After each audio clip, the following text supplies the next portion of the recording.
I don't think there's ever been a quarterback situation that's been handled better than what Dak has done in Dallas, which is a credit to you guys. Yeah, no, I appreciate that. No, it was very strategic from the very first conversations with the Cowboys.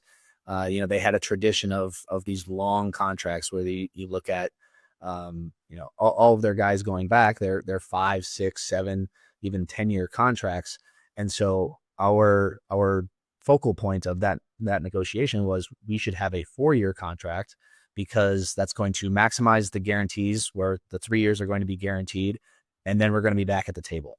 And just looking at how quickly the quarterback market grows, that extra year is so important. So when other guys were signing, 10-year contracts, we were looking at saying if we can do a 4-year contract, we're going to get 2+ contracts in that same window, and the salary cap is going to be, 100% up during that time.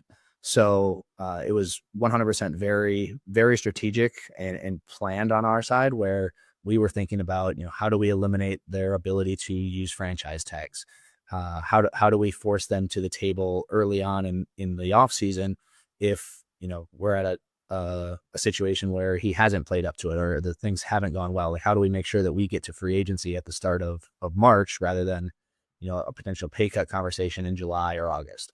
So every aspect of the deal was like we sat for months, it felt like, just going back and forth on what else do we need to make this the perfect contract and to set us up for 3 years from now when the cap is way up and we're back at the table negotiating that third deal for Dak.